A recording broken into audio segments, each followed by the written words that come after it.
عظيما. قال الله تبارك وتعالى: والذين جاءوا من بعدهم يقولون ربنا اغفر لنا ولإخواننا الذين سبقونا بالإيمان ولا تجعل في قلوبنا غلا للذين آمنوا ربنا إنك رؤوف رحيم.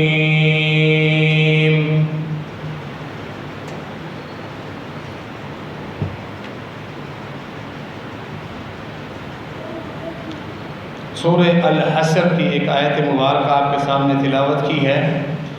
اللہ رب العالمین نے اپنے پیغمبر جناب محمد رسول اللہ صلی اللہ علیہ وسلم کے صحابہ اور ان کے بعد آنے والے جو قیامت تک اہل حق ہے ان کا ذکر اللہ رب العالمین نے یہاں ان 3 آیات میں فرمایا ہے.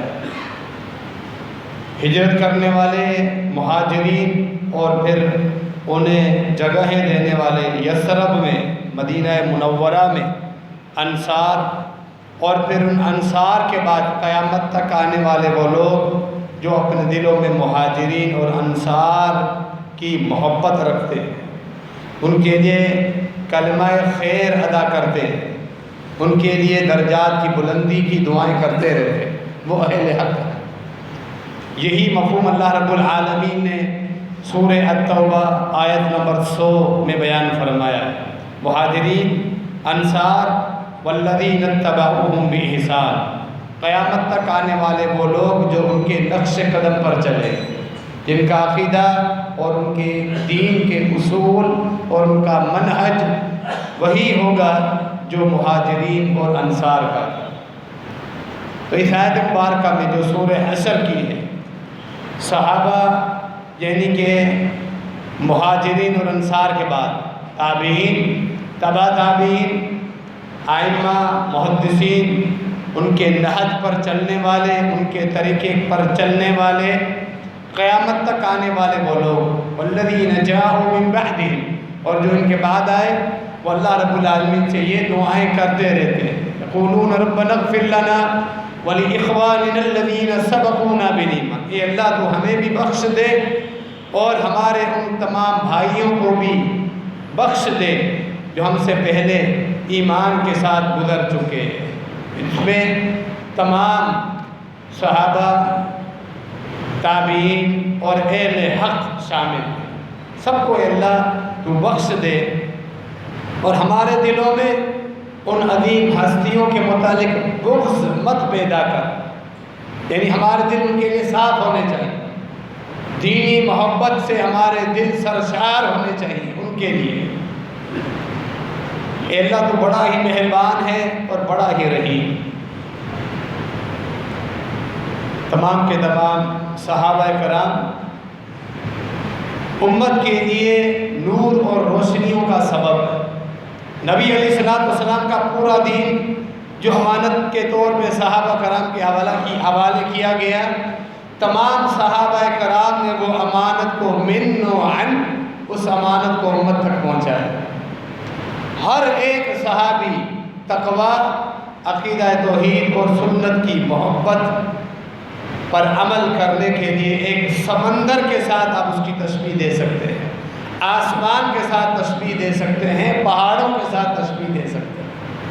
عقیدے میں، تقویٰ اور پرہیزگاری میں نبی علیہ السلام کے ساتھ محبت اور آپ صلی اللہ علیہ وسلم کی سنت کی اتباع اور پیروی کرتے ہیں ہر ایک صحابی. آج کے اس خطبے میں ہم اپنے ایمان کو تازہ کرنے کے لیے، ایمان کو نیا کرنے کے لیے ایک عظیم صحابی سیدنا عبداللہ بن عمر رضی اللہ عنہما کا کچھ تذکرہ کرتے ہیں. خلیفہ ثانی سیدنا عمر بن خطاب رضی اللہ تعالیٰ عنہ کے بیٹے ہیں عبداللہ بن عمر. ان کی سیرت، ان کی سوانح، ان کی زندگی، ان کا تقویٰ، نبی علیہ السلام کی سنت کے ساتھ محبت، جہاد کے ساتھ محبت، عبادات، ان کی راتوں کا قیام اور تہجد، حج اور عمرہ، اللہ کے راستے میں صدقات اور خیراتیں کرنا، آخرت کی فکر، دنیا سے بے رغبتی، یہ ساری چیزیں ان کی زندگی میں ہمیں ملتی ہیں، جس طرح باقی تمام صحابہ کی زندگیوں میں ہمیں یہ صفات ملتی ہیں۔ تو کیوں نہ ہم عبداللہ بن عمر رضی اللہ عنہما کی آج سیرت کا کچھ تذکرہ کر لیں، ہمارے اندر بھی کچھ جذبات پیدا ہوں، ہم بھی نیکی کی طرف رغبت کریں، ان کی طرح عبادات کرنے کا جذبہ ہمارے اندر بھی پیدا ہو۔ سیدنا عبداللہ بن عمر بھی اپنے والد محترم عمر بن خطاب رضی اللہ تعالیٰ عنہ کے ساتھ ہجرت کر کے مکہ مکرمہ سے مدینہ منورہ پہنچے تھے۔ ہجرت کرنے کے بعد جس طرح مہاجرین کا جو عظیم کردار تھا، وہی کردار، وہی ادب، وہی اللہ رب العالمین کی عبادت کا شوق عبداللہ بن عمر رضی اللہ عنہما کو اللہ رب العالمین نے عطا فرمایا۔ وہ معروف صحابہ بالخصوص جو نبی علیہ السلام کی احادیث حفظ کرنے کا زیادہ اہتمام کرتے تھے، زیادہ جستجو تھی ان کو، جن میں عبداللہ بن عمر بھی، عمر اور عمر یہ عرب کے دو علیحدہ نام، عبداللہ بن عمر بن عاص بھی ہے، ابو ہریرہ رضی اللہ تعالیٰ عنہ، عبداللہ بن عباس رضی اللہ عنہما ہے، اسی طرح عبداللہ بن مسعود رضی اللہ تعالیٰ عنہ، اسی طرح عبداللہ بن عمر رضی اللہ عنہ، کثرت کے ساتھ احادیث روایت کرنے والے، نبی علیہ السلام کے ساتھ اس طرح تعلق رہتا تھا، ایک ایک عمل نبی علیہ السلام کا نوٹ فرماتے تھے، نبی علیہ السلام کا ایک ایک قول نوٹ کرتے، یاد کرتے، محفوظ کرتے، اور اس حدیث کو، اس عمل کو، اس قول کو، نبی علیہ السلام کی اس ادا کو محفوظ کر لیا اور امت کو امانت کے طور پہ ادا کر پہنچا دی، اور خود عمل بھی کر کے دکھایا۔ قرآن کے ساتھ تعلق، کثرت کے ساتھ تلاوت کرنے والے، صحیح بخاری میں آتا ہے ان کے متعلق، قرآن کی جب تلاوت کرتے باقی لوگ آپ کے ساتھی تابعین بھی اگر کوئی استفادہ کرنے کے لیے آ جاتے تو وہ بیٹھے رہتے، یا کسی محفل میں لوگ اپنی گفتگو کرتے رہتے، عبداللہ بن عمر قرآن کا نسخہ کھول کر پڑھتے رہتے، کسی کے ساتھ بات نہیں کرتے، پڑھتے رہتے جب تک اپنا جز، اپنا حصہ جو روز کا مقرر ہوتا تھا وہ مکمل کرتے تھے، پھر کسی سے کلام کرتے تھے، بات چیت کرتے تھے، ورنہ قرآن پڑھتے ہوئے خاموشی کے ساتھ قرآن ہی پڑھتے رہے۔ اس قدر تعلق تھا اللہ رب العالمین کی کتاب کے ساتھ۔ جہاد کا شوق، صحیح بخاری میں امام بخاری رحمہ اللہ لائے ہیں، انہی طرح کے ایک نوجوان صاحب، عمر چھوٹی تھی جب ہجرت کر کے آئے تھے، جب ہجرت کر کے آئے تھے 12 یا 13 سال کے لڑکے تھے، نوجوان، حتیٰ کہ ابھی بالغ بھی نہیں ہوئے۔ سن 2 ہجری میں غزوہ بدر جب لگا، نبی علیہ السلام جب بدر کے لیے روانہ ہوئے، صحابہ کرام چلنے کے لیے تیار ہوئے، تو شرعی جہاد، اسلامی جہاد میں شرط ہے جہاد میں حصہ لینے والا نوجوان بالغ ہو۔ برا بن عازب کہتے ہیں ہم دونوں لڑکے نوجوان تھے، بڑا شوق تھا اللہ کے رسول صلی اللہ علیہ وسلم کے ساتھ میدان جنگ کی طرف ہم بھی نکلیں، دشمنوں کے ساتھ لڑائی کریں، شاید اسی بہانے شہادت کا رتبہ ہمیں مل جائے، یا پھر میدان جہاد میں جو اللہ رب العالمین نے نیکیاں رکھی ہیں وہ نیکیاں، درجات کی بلندی ہمیں بھی عطا ہو جائے۔ کہتے ہیں استصغرت انا وابن عمر فی بدر، غزوہ بدر میں بھی گئے۔ عبداللہ بن عمر جب نبی علیہ السلام نے اپنی مبارک نظروں سے اپنے صحابہ کرام کی جماعت کو دیکھا، کئی تعداد میں نوجوان لڑکوں کو بھی نظر، چھوٹے چھوٹے نوجوان 10 سال کے، 11 سال کے، شوق جہاد کہ ہم بھی اللہ کے رسول صلی اللہ علیہ وسلم کے ساتھ جہاد کے لیے نکلے، پیچھے کیوں گھروں میں بیٹھ جائیں؟ آپ صلی اللہ علیہ وسلم کو پیچھے کرتے نہیں، بچے نہیں چلیں گے میرے ساتھ۔ برا بن عازب کہتے میں عبداللہ بن عمر آگے آ گیا، اور ہم نے یہ باور کرانے کی کوشش کی کہ ہم لڑائی کر سکتے ہیں، ہم نوجوان ہیں، ہم بڑے ہیں۔ جب ہم دونوں کی عمریں پوچھی گئی تو ہم دونوں کی عمر اس وقت 14 سال کی ہوئی، اور 15 سال کی عمر کا تعین تھا کہ ان کو بالغ سمجھا جاتا تھا۔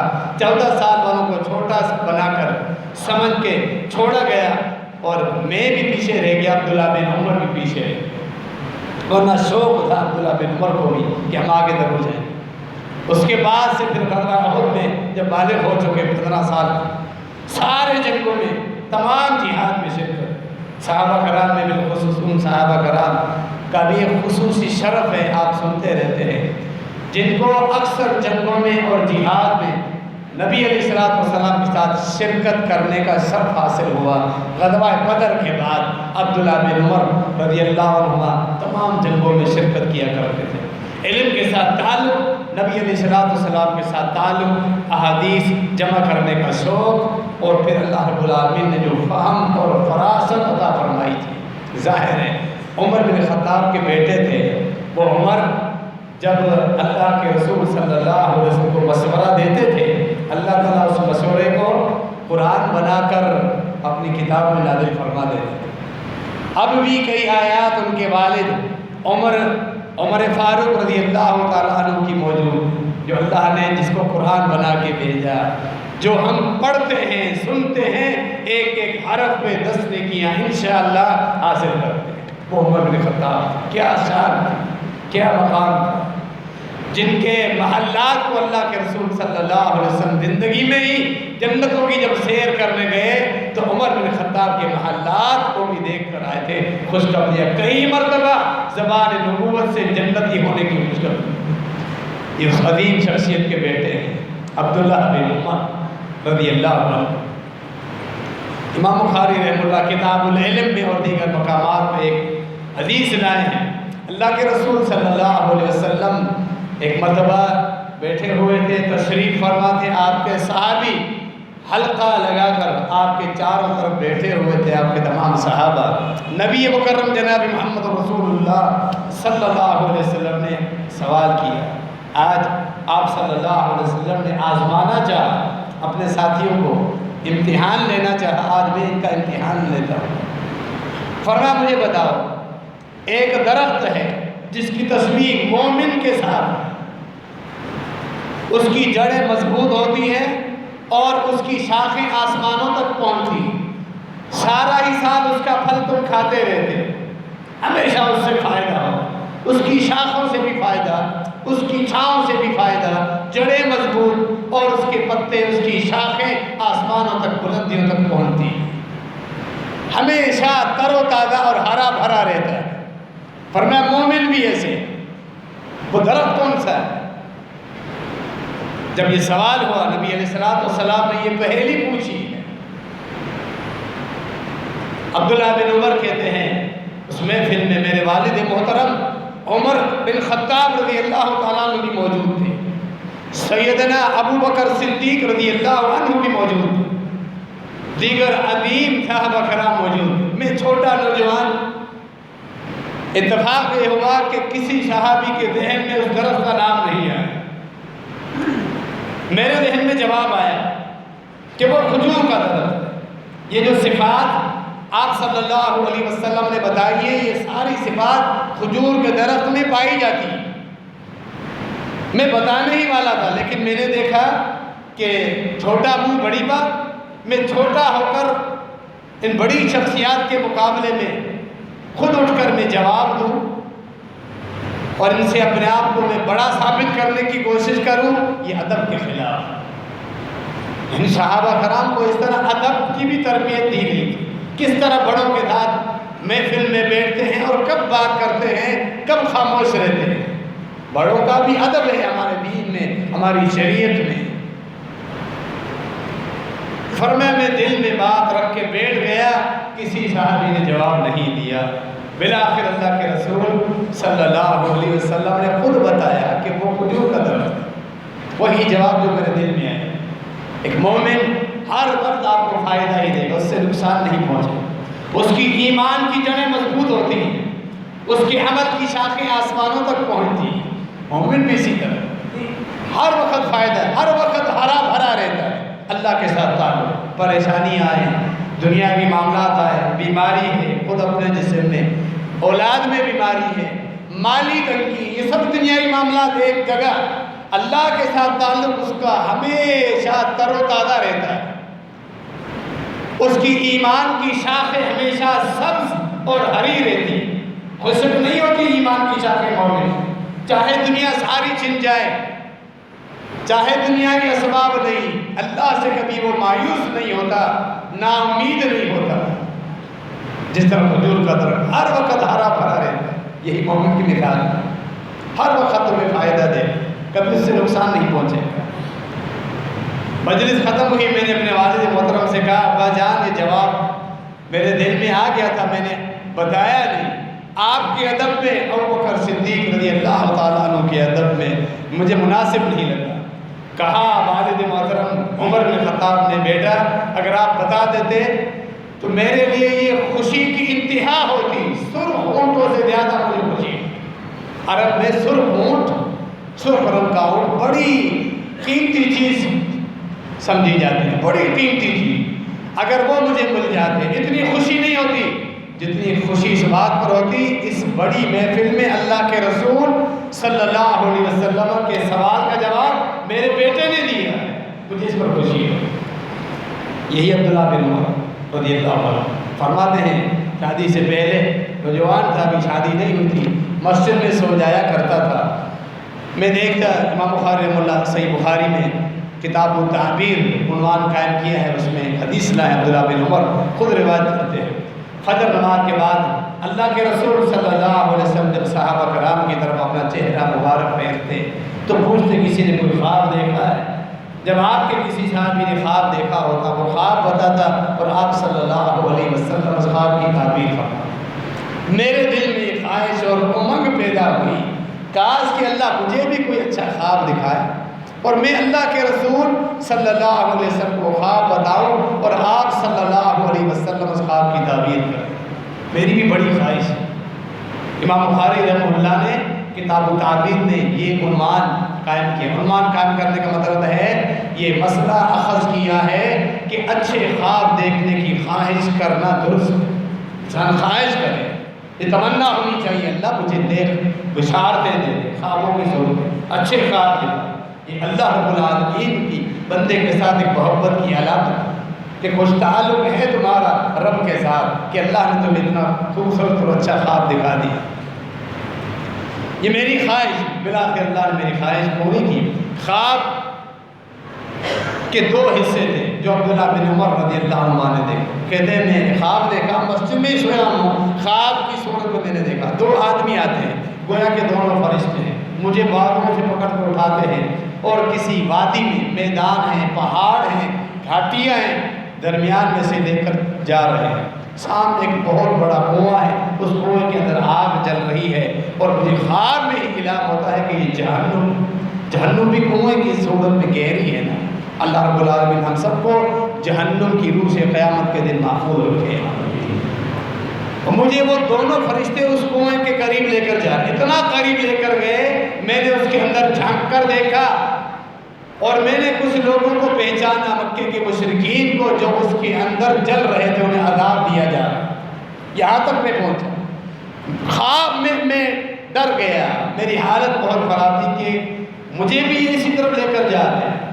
میں پریشانی کی حالت میں تھا، ایک تیسرا فرشتہ آ جاتا ہے میرے سامنے آ کر مجھے کہتا ہے لم تورا آپ کو ڈرنے کی ضرورت نہیں ہے، انک من اصحاب الیمین، آپ تو دائیں جانب والوں میں سے ہیں، سیدھی طرف والوں میں سے ہیں۔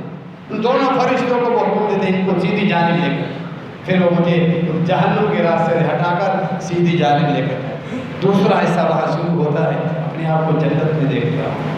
وہاں میں نے کیا دیکھا، اس قدر ہریالی ہے باغات میں، میرے ہاتھ میں ایک رومال کا ٹکڑا ہے، میں جہاں چاہتا ہوں اڑنا، ہر درخت جو مجھے جس کا پھل اچھا لگتا ہے وہ رومال کا ٹکڑا مجھے ساتھ لے کر جا رہا ہے، میں اڑ رہا ہوں اور جس درخت پہ بیٹھنا چاہتا ہوں وہاں بیٹھ رہا ہوں، جس جگہ پہ جانا چاہتا ہوں وہاں اڑ کر جا رہا ہوں۔ یعنی جنت میں جس طرح شہداء کی نعمتیں ہیں، زندگی ہے خوبصورت، وہ میں نے دیکھی۔ خواب سے اٹھ گئے اور میری خواہش پوری ہوئی۔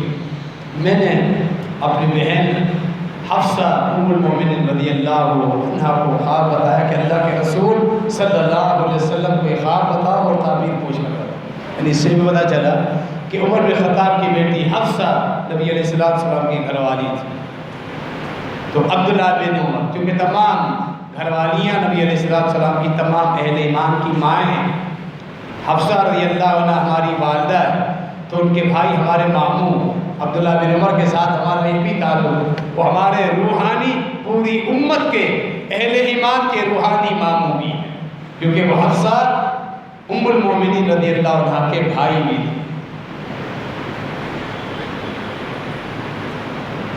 نبی علیہ السلام کو جب ان کی گھر والی حفصہ رضی اللہ عنہ نے خواب بتایا تو آپ نے خواب سن کر اتنا فرمایا، نعم الرجل عبداللہ لو کان یصلی من اللیل. فرمایا عبداللہ بڑا ہی اچھا انسان ہے، بڑا ہی اچھا انسان، کاش کہ یہ رات کو تہجد کا اہتمام کرتا ہے. بس یہ مختصر الفاظ میں جس کے معانی بڑی جامع تھی وہ آپ صلی اللہ علیہ وسلم نے بتایا.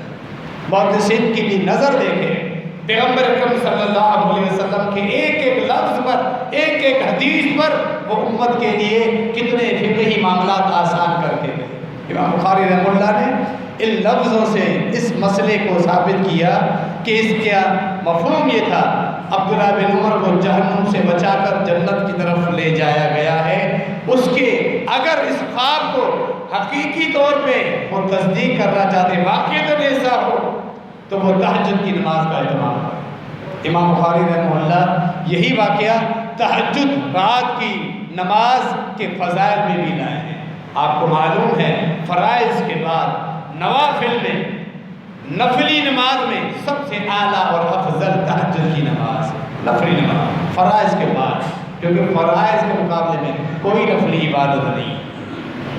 یہ فضائل میں یہ واقعہ ہے، یعنی کہ جو آدمی تہجد کا اہتمام کرتا ہے اس پہ جہنم کی آگ حرام ہو جاتی ہے، جنت واجب ہو جاتی ہے. یہ فضیلت ہے تہجد کے اہتمام. جب یہ تعبیر سنی، بہن نے بتایا اپنے بھائی کو، اللہ کے رسول صلی اللہ علیہ وسلم نے یہ تعبیر بتائی ہے. اس کے بعد عبداللہ بن عمر رضی اللہ عنہ ساری زندگی رات کو تہجد کا اہتمام کرتے ہیں، کبھی بھی رات کے وقت تہجد کو چھوڑتے. وَكَانَ بَعْدَ ذَلِكَ يَنَامُ قَلِيلًا. آپ کے شاگرد کہتے ہیں ہم نے دیکھا اس کے بعد عبداللہ بن عمر رات کو بہت کم سوتے تھے، اکثر اس عبادات میں گزارتے. یہ ہے عبداللہ بن عمر رضی اللہ عنہ، یعنی اللہ کے رسول صلی اللہ علیہ وسلم کی احادیث حفظ بھی کرتے تھے، یاد بھی کرتے تھے اور عمل بھی کر کے دکھاتے تھے، کثرت کے ساتھ روایت بیان کرتے تھے. ام المومنین عائشہ رضی اللہ تعالی عنہ کے ساتھ حج پر گئے. نبی علیہ السلام کی وفات کے بعد آپ رضی اللہ تعالیٰ عنہ عبداللہ بن عمر کی سیرت میں یہ بھی پہلو ہے، ہر سال حج اور عمرہ کیا کرتے. ایک سال حج پہ جاتے، ایک سال عمرے پر جاتے، بار بار حج کرتے پھر عمرہ کرتے، پھر حج پہ جاتے پھر عمرے پر جاتے. یہ آپ رضی اللہ عنہ کا عمل تھا. جامع ترمذی میں روایت ہے نبی علیہ السلام کا ایک حکم موجود ہے، فرمایا تابعوا بین الحج والعمرہ فإنهما ينفيان الفقر والذنوب كما ينفي الكير خبث الحديد. فرمایا تم پے در پہ حج اور عمرہ کرتے رہو. اس کے دونوں مفہوم ہیں، حج کر لیا ہے عمرہ کرو، عمرہ کر لیا ہے اب حج پہ جاؤ. ایک مفہوم یہ درست ہے اپنی جگہ. دوسرا مفہوم یہ ہے کثرت کے ساتھ حج پہ لیے جاؤ، کثرت کے ساتھ عمرہ کرنے جتنی اللہ توفیق دے. تم یہ سمجھو نہیں کہ مالی تنگی ہو جائے گی. آگے فضیلت سنو، فرمایا حج اور عمرہ یہ دونوں انسان کے گناہوں کو بھی مٹا کر ختم کرتے ہیں، انسان کے فقر کو بھی مٹا کر ختم کرتے ہیں. جس طرح آگ کی بھٹی لوہے کے زنگ کو ختم کر دیتے ہیں. اللہ رب العالمین کی حکمتیں ہیں. ہم تو سمجھتے ہیں ہمارے پاس پیسے نہیں، بعد میں مالی معاملات کہاں سے ہم سلجھائیں گے. اگر عمرے کے لیے اتنا خرچ کیا، اللہ کے رسول صلی اللہ علیہ وسلم نے حج اور عمرے کو رزق بڑھانے کا ایک سبب بیان فرمایا، ایک راستہ بیان فرمایا. رزق میں تنگی ہے، حج کرنے کے لیے چلے جاؤ، عمرہ کرنے کے لیے چلے جاؤ، اللہ رب العالمین تمہیں رزق کشادہ کر کے دے. عبداللہ بن عمر رضی اللہ عنہ کا یہی عمل تھا. صحیح بخاری میں ایک واقعہ میں بیان کر رہا تھا، ام المومنین عائشہ رضی اللہ عنہا بھی ہر سال حج پہ جایا کرتی. نبی علیہ السلام کی وفات کے بعد بھی ایک حدیث بیان کی. ان کے ایک شاگرد تھے ام المومنین عائشہ رضی اللہ عنہ، مسروق رحمہ اللہ کبار تابعین میں شمار ہوتا ہے، اور عائشہ رضی اللہ تعالیٰ عنہ رضاعت کی وجہ سے پردہ دی، بھتیجے یا بھانجے بن بیٹھے رہتے تھے، حدیث سنتے رہتے تھے، تعلیم و تربیت حاصل کرتے رہتے۔ ام المومنین عائشہ رضی اللہ عنہ مسروق نے حدیث بیان کی کہ عبداللہ بن عمر رضی اللہ عنہ حج پہ آئے ہوئے یہ حدیث بیان کی۔ عائشہ رضی اللہ عنہ حدیث سنی، حفظ کر لی، یاد کر لی، خاموش رہی، ٹھیک ہے، عبداللہ نے آپ کو یہ حدیث بیان کی۔ اگلے سال ام المومنین عائشہ رضی اللہ عنہ بھی حج پر ہے، مسروق بھی آپ کے ساتھ، عبداللہ بن عمر بھی اسی پر حج کے لیے پہنچے۔ آج ہم سب کی والدہ ام المومنین عائشہ رضی اللہ عنہ کے دل میں آیا میں عبداللہ کو آزماتی ہوں، اللہ کے رسول صلی اللہ علیہ وسلم کی حدیثیں اس نے حفظ کی ہے، اس کا حافظہ کیسا ہے؟ کیونکہ حدیث کا معاملہ انتہائی اہم ہے۔ اگر کوئی آدمی کہتا ہے کہ میں نے اللہ کے رسول صلی اللہ علیہ وسلم سے حدیث سنی ہے، اس کو 100% کنفرم ہونا چاہیے کہ ایک لفظ بھی آگے پیچھے نہیں۔ انتہائی حساس معاملہ ہے، اتنی حدیثیں کثرت کے ساتھ روایت کرتا ہے، یہ آج میں سے آج بات ہے۔ اے مسروق جاؤ، پچھلے سال حج کے انہی دنوں میں عبداللہ نے ہمیں حدیث بیان کی تھی، یاد ہے؟ کہا مسروق نے جی ہاں ام المومنین، جاؤ اس سے پوچھ کیا۔ امام بخاری رحمہ اللہ وہ واقعہ لاتے ہیں اور مسروق جاتے ہیں، عبداللہ بن عمر سے حدیث سنتے ہیں۔ عبداللہ بن عمر وہی حدیث شروع سے آخر تک الفاظ کسی ترتیب کے ساتھ پڑھ کر سناتے ہیں۔ مسروق آ کر بتاتے ہیں آپ عائشہ رضی اللہ عنہ کو ام المومنین عبداللہ بن عمر نے وہی حدیث بیان فرمائی ہے، الفاظ یہ ہیں، کہتی ہے سبحان اللہ، حفیظ عبداللہ کو اللہ رب العالمین کی حفاظت فرمائے، یہ کتنا حافظہ اللہ نے اس کو دیا ہے، واقعات اس نے حدیث کو حفظ کی، حق ادا کر رہے۔ یہ عبداللہ بن عمر تھے جو حدیث کے ساتھ تعلق بھی ایسا تھا، حفظ کے ساتھ بھی تعلق، اور آگے امت کو بھی اسی طرح روایت بیان کرتے رہے۔ حج کثرت کے ساتھ ان کے کیا کرتے تھے۔ عبداللہ بن عمر رضی اللہ عنہما کی نبی علیہ السلام کی احادیث کے ساتھ محبت، سنت کے ساتھ محبت اور احادیث روایت کرنے کا شوق۔ امام بخاری رحمہ اللہ لائے ہیں ان کا واقعہ صحیح بخاری میں، طواف کر رہے ہیں، دوران طواف ایک تابعی نے آپ کو دیکھا تو باقی لوگوں سے پوچھا، بتایا گیا یہ عبداللہ بن عمر ہے، نبی علیہ السلام کے صحابی، عمر بن خطاب کے بیٹے۔ وہ تابعی فوراً طواف کے دوران ان کے ساتھ آ کے ملتا ہے، پوچھتا ہے عبداللہ، کہتا ہے جی آپ کو کیا آپ کے علم میں ایک حدیث ہے نبی علیہ السلام کی جو قیامت کے دن اللہ تعالیٰ اپنے بندوں سے تنہائی میں سرگوشی کرے گا، اکیلے میں بلا کر جو اللہ رب العالمین انٹرویو لے گا، سوال و جواب لے گا، سرگوشی اور مناجات والی حدیث، یعنی دوران طواف بھی صحابہ تابعین کے ذہن میں بات آتی، کسی تابعی کے پاس، کسی عالم کے پاس حدیث سے وہ پوچھ لیتے، اس قدر انہیں شوق تھا، انہماک تھا نبی علیہ السلام کی احادیث کے متعلق۔ رک جاتے ہیں طواف کے دوران عبداللہ بن عمر اور بیان کرتے ہیں پوری حدیث۔ اس تابعی ناراض نہیں ہوتے، تو نے میری عبادت میں خلل ڈال دیا، مجھے روک دیا، نہیں، نبی علیہ السلام کی حدیث کا معاملہ ہی ایسا ہے۔ وہ بیان کرتے ہیں مناجات والحدیث، اللہ رب العالمین اس طرح ایک بندے کو بلائے گا۔ کئی مراحل ہیں قیامت کے دن، حساب و کتاب کے، ہر مرحلے سے کامیاب ہو کے گزرنا لازم ہے۔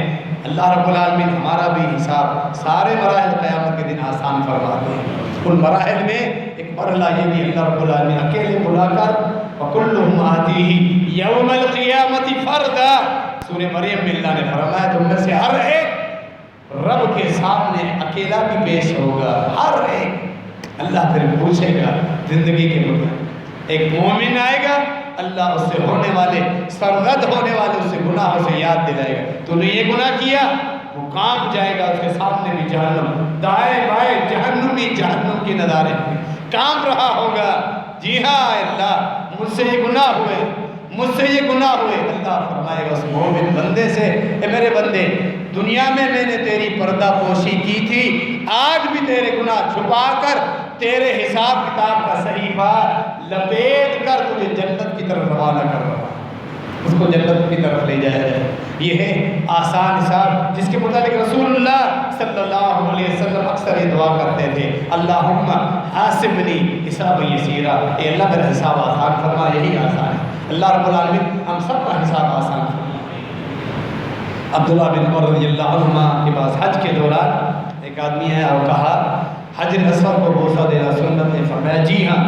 کہا وہ یمن کا آدمی تھا، صحیح بخاری کے اندر یہ واقعہ موجود ہے، یمن کا آدمی تھا۔ اس نے کہا کبھی کبھار اس قدر رش لگ جاتا ہے، ازدحام کی وجہ سے میں پہنچ نہیں سکتا۔ اس وقت کا ازدحام ایسا نہیں تھا جیسا کہ آج کل کا ازدحام، تقریباً ناممکنات میں سے یہ معاملہ ہے۔ حجر اسود جو عمرے پر لے جائے، حج کے لیے جائے، موقع ملے بوسہ دیتا ہے، بہتر ہے دور سے اگر استلام کرتا ہے ایک ہاتھ اٹھا کر بسم اللہ، حجر اسود اگر وہ واحد ہے استلام کرنے والا، قیامت کے دن سب کے حق میں گواہی ہے۔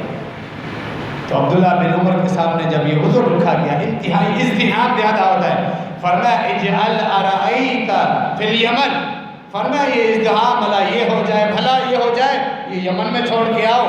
نبی علیہ السلام نے بوسہ دیا ہے، ہم نے بھی بوسہ دینا، یہی سنت، یعنی سنت پر عمل کرنے کے لیے بہانے نہیں برداشت کرتے تھے، فرمایا عمل کرو۔ حج کے متعلق کی واقعات سنتے جائیں کیونکہ ہر سال جاتے تھے۔ ایک کوفی آ جاتا، امام بخاری رحمہ اللہ صحیح بخاری میں لائے ہیں واقعہ، تقریباً سارے واقعات آپ کو صحیح بخاری سے ہی بیان کیے جا رہے ہیں۔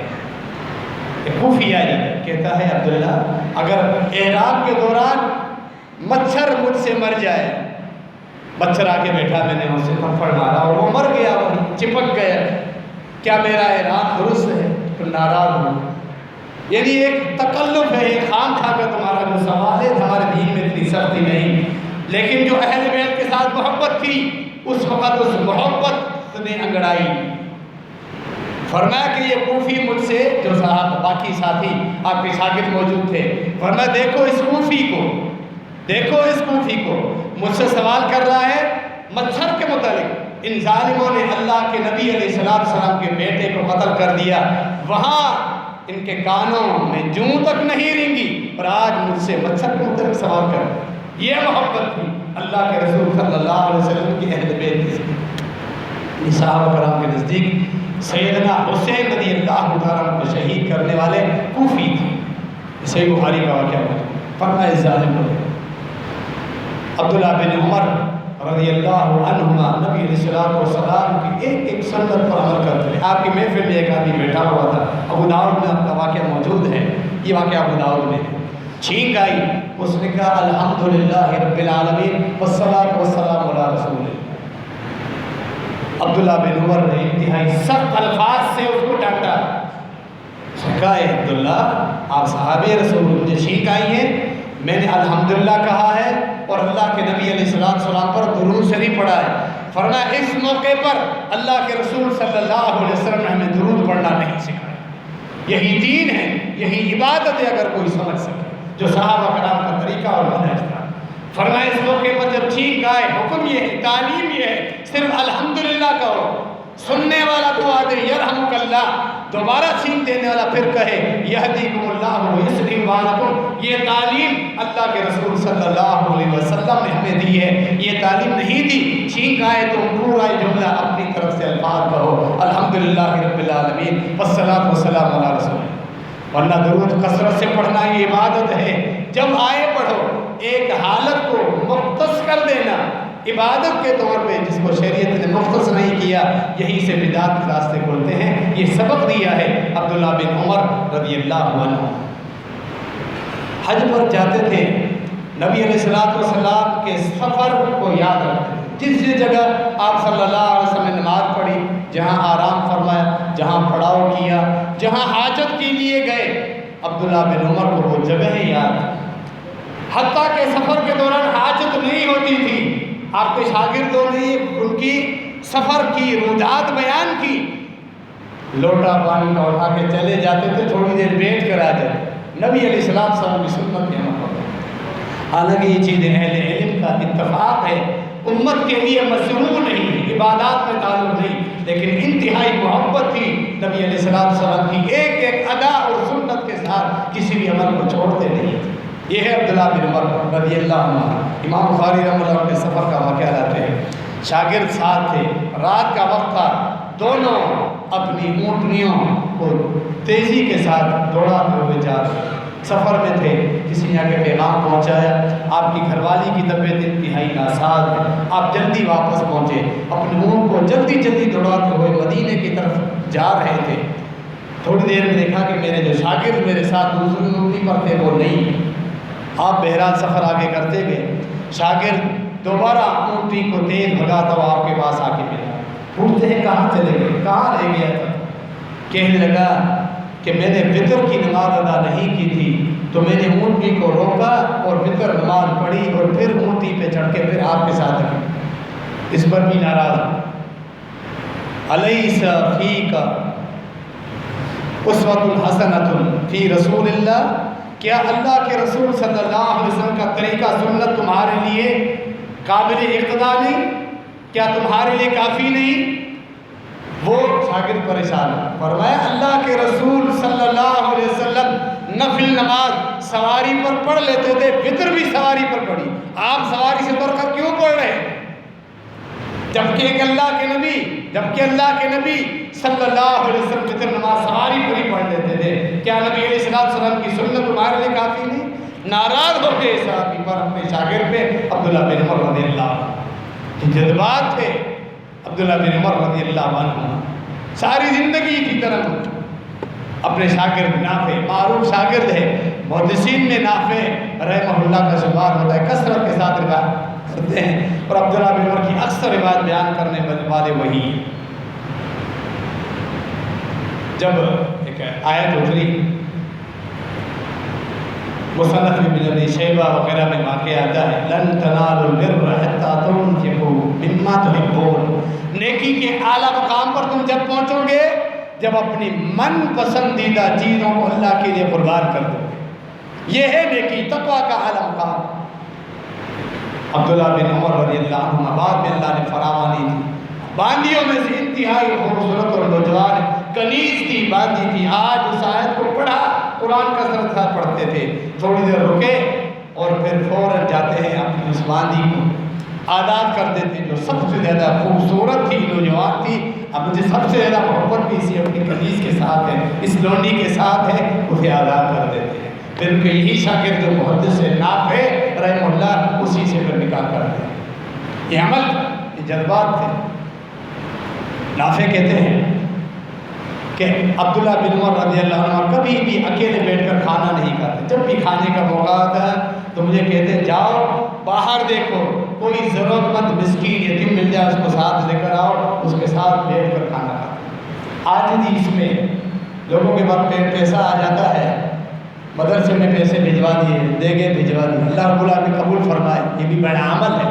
لیکن ہماری آجزی آزمائش اس میں ہے کہ جب بیٹھ کے کسی غریب کو اپنے دسترخوان پہ، اپنی ڈائننگ ٹیبل پہ بٹھا کے کھانا کھلا تمہارے ساتھ، تمہارے برتن میں سے اس کے ہاتھ بھی چلتے رہے، وہ برداشت کرو تو پتہ چلے۔ تکبر اور بڑائی ایسی ہے کہ کسی غریب کو ہم اپنی پلیٹ میں، دسترخوان پہ بھی برداشت نہیں کر سکتے، اس میں عاجزی آتی ہے۔ آج لوگ نیکی حاصل کرنے کے لیے ہوٹلوں کے اوپر لنگر کے نام پہ پیسے دے کر جاتے ہیں، 60 مسکینوں کو کھانا کھلا دینا، 100 مسکین۔ یہ ایک طرح سے دیکھا جائے پیسہ ضائع کرنے کے مترادف ہے۔ آپ دیکھو ہوٹلوں میں جہاں لنگر ہوتا ہے، کون بیٹھے ہوتے ہیں جن کو نہ نماز کا پتہ، نہ دین کا پتہ، نہ کلمے کا پتہ، نہ عقیدے کا پتہ، کچھ نہیں، کٹا بچہ ہے جو عادی بھکاری ہے مانگنا، جن کا پیسہ بن چکا ہے۔ یہ پیسہ ضائع کرنے کے مترادف ہے۔ کیوں اپنا پیسہ ضائع کرتے ہیں؟ اگر زکوٰۃ اور مسکینوں کو کھانا کھلانے کا شوق ہے تو جو اہل حق، اہل توحید، اہل سنت والجماعت کے مدارس جن میں بچوں کو حفظ کرایا جاتا ہے، دین کا عالم بنایا جا رہا ہے، ان مدارس کے طلبہ کا حق ہے آپ کے اوپر، آپ ان پہ خرچہ کریں، وہاں ان کو کھانا کھلائیں۔ اللہ کی بارگاہ میں وہ آپ کا پیسہ پہنچے تو صحیح، جو کئی گنا اللہ رب العالمین آپ کو بڑا چڑھا کر عطا کرے گا، وہاں خرچ کریں، درست جگہ پر پیسہ خرچ کریں۔ تو عبداللہ بن عمر حکم دیتے تھے، نافع کسی مسکین کو لے کر آتے تھے، پھر وہ ساتھ بیٹھ کر کھانا کھاتے تھے۔ ایک دفعہ نافع رحمہ اللہ کہتے ہیں میں ایک آدمی کو لے کر آیا، عبداللہ بن عمر کے ساتھ وہ بیٹھ کر کھانا کھانے لگا، اس نے کھانا زیادہ کھاتا رہا۔ عبداللہ بن عمر صحابہ رسول اس کو دیکھ رہے ہیں، کھانا کھا کے جب چلا گیا، نافع نے کہا، نافع سے امام نافع سے سیدنا عبداللہ بن عمر رضی اللہ عنہ نے فرمایا آئندہ اس بندے کو مت لے کر آنا، یہ زیادہ کھاتا ہے، زیادہ کھانا ہے، لوگوں نے پسند نہیں کیا۔ نبی علیہ السلام کی حدیث سنائی کہ مومن ایک آنت سے کھاتا ہے اور جو کافر ہے دنیا پر وہ 7 آنتڑیوں سے کھاتا ہے، یہ 7 آنتڑیوں سے کھا رہا ہے، یہ عمل کو اچھا نہیں لگتا۔ ایک ایک لفظ پر، موقع پر نبی علیہ السلام کی سنت اور آپ صلی اللہ علیہ وسلم کی احادیث کو سامنے رکھنے والے یہ صحابی تھے عبداللہ بن عمر رضی اللہ عنہما۔ حج کے موقع پر جاتے تھے، ایک آدمی نے آ کر سوال کیا، عبداللہ، صحیح بخاری میں واقع ہے، میں نے 4 باتیں آپ کے اندر دیکھی ہیں، باقی لوگوں کو میں نے ایسے کرتا ہوا نہیں ہے، باقی لوگوں میں وہ چیزیں نہیں۔ فرمایا کون سی 4 باتیں؟ باقی لوگ حج کے موقع پر آتے ہیں، پہلی ذی الحجہ کا چاند جو ہی ظاہر ہوتا ہے وہ احرام باندھ لیتے ہیں، آپ 8 تاریخ کو احرام باندھتے ہیں۔ ایک بات، طواف کے دوران لوگ چاروں جو کونے ہیں کعبۃ اللہ کے اس کو چھوتے ہیں، آپ صرف 2 کونوں کو چھوتے ہیں، حجر اسود والا کونا اور رکن یمانی، آپ 2 کونوں کو چھوتے ہیں۔ دوسری بات، یہ 2 سوال۔ تیسرا سوال، آپ چمڑے کی رنگ شدہ جوتیاں پہنتے ہیں، باقی آپ کے جو ساتھی ہیں یا باقی لوگ ہیں وہ یہ چمڑے کی جو رنگی ہوئی جوتیاں ہیں وہ نہیں پہنتے۔ چوتھا سوال، آپ داڑھی کا خضاب کرتے ہیں مہندی کے ساتھ، باقی لوگ تو ایسا نہیں کرتے۔ امام بخاری رحمہ اللہ یہ واقعہ لائے ہیں، اس عظیم صحابی کا جواب سنیں۔ 4 سوالوں کا جواب یہ تھا، یہ 4 کام میں اس لیے کرتا ہوں، میں نے اللہ کے رسول صلی اللہ علیہ وسلم کو اس طرح کرتے ہوئے، یہ میرا ذاتی عمل نہیں۔ یعنی سبق یہ دیا، لوگ کچھ بھی کر رہے ہیں اس کو مت دیکھو، ساری دنیا کیا کر رہی ہے، محلے والے کیا کر رہے ہیں، برادری والے کیا بول رہے ہیں، دیکھنا یہ ہے اللہ کا رب العالمین کا کلام کیا بول رہا ہے، اللہ کے رسول صلی اللہ علیہ وسلم کی سنت کا ہم سے کیا تقاضا ہے، ہم نے اسی چیز کو دیکھنا ہے، چاہے عمل کرنے والا ایک ہی انسان ہو، چند لوگ ہو، کثرت کو نہیں دیکھنا۔ فرمایا نبی علیہ السلام اسی طرح احرام باندھتے تھے، آپ صلی اللہ علیہ وسلم کو آخر زندگی میں چند بار سفید آگے تھے اور مہندی کے ساتھ خضاب کیا تھا، اسی لیے میرا عمل ہے۔